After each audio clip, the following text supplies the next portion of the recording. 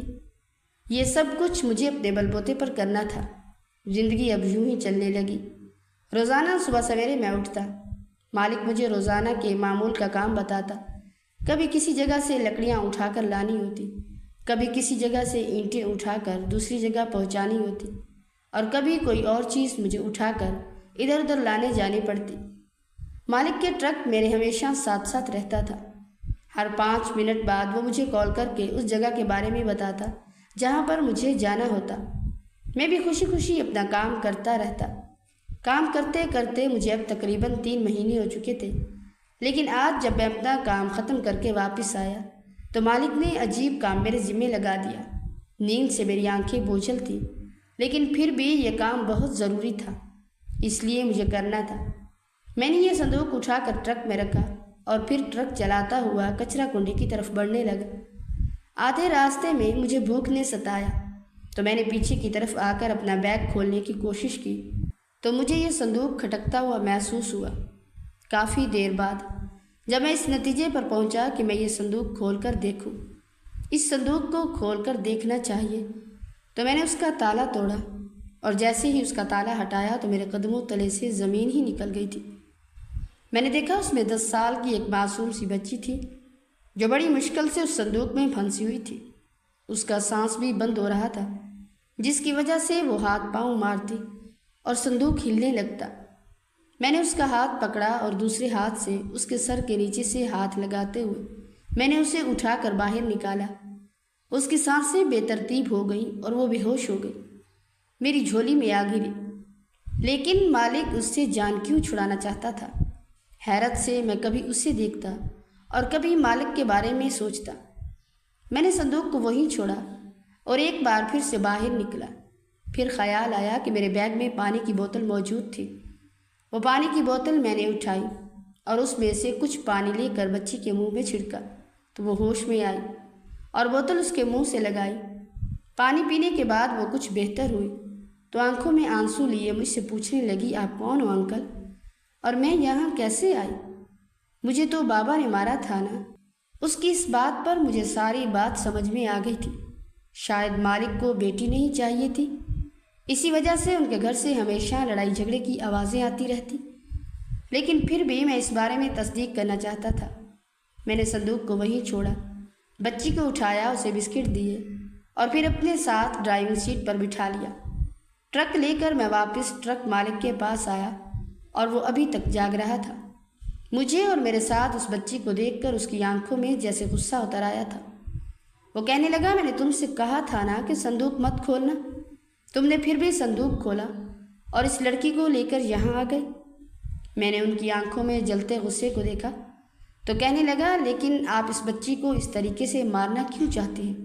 اس سے جان چھڑانا چاہتے ہیں؟ تو مالک کہنے لگا، دیکھو، یہ میری بیوی کے پہلے گھر سے اولاد ہے، اس کا باپ نہیں رہا اور اسے میرے کندھوں پر آن پھینکا ہے۔ مجھے ویسے بھی بیٹیاں پسند نہیں ہیں اور میں اسے کبھی بھی اپنے پاس نہیں رکھنا چاہتا، اس لیے اسے میری آنکھوں سے دور کر کے لے جاؤ۔ مجھے اسے قطعاً اپنے پاس نہیں رکھنا۔ اگر یہ میری اپنی بیٹی ہوتی تب بھی مجھے اسے اپنے پاس نہیں رکھنا تھا۔ مجھے صرف بیٹا چاہیے اور میں صرف بیٹے کی ہی پرورش کروں گا۔ مجھے ساری بات سمجھ میں آ چکی تھی۔ میں نے اسی وقت مالک کو ٹرک کی چابی اور ٹرک سمیت واپس کیا اور پھر اپنی آج تک جو مزدوری بنتی تھی وہ لی، اور پھر اس بچی کو لیے میں واپس پاکستان آ گیا۔ میرا وہاں پر کوئی کام نہیں تھا، مجھے میری زندگی کا اصل مقصد مل چکا تھا۔ میں نے اس مالک کو یہ بھی سمجھانے کی کوشش کی تھی کہ بیٹیاں تو اللہ کی رحمت ہوتی ہیں، انہی کی وجہ سے ہی تو اللہ دیتے ہیں، لیکن وہ نہیں سمجھ رہا تھا۔ اگر میں کچھ اور سمجھاتا تو شاید وہ مجھے پولیس کے حوالے کر دیتا، لیکن ابھی مجھے اس بچی کے لیے جینا تھا۔ یہ مجھے بالکل اپنے بچوں کی طرح لگنے لگی تھی۔ اس کا حال بھی بالکل میرے جیسا ہی تھا۔ جس طرح میرے والدین مجھے چھوڑ کر چلے گئے تھے، یہ بھی اسی طرح یتیم ہو گئی تھی۔ ماں کے ہوتے سوتے بھی یہ بالکل یتیمی کی زندگی جی رہی تھی۔ بچی کو اب مجھ سے لگاؤ ہو گیا تھا۔ میں پاکستان آنے کے بعد ایک بار پھر سے مولوی صاحب کے پاس گیا۔ کافی ساری رقم میں نے ان 3 مہینوں میں جمع کر لی تھی۔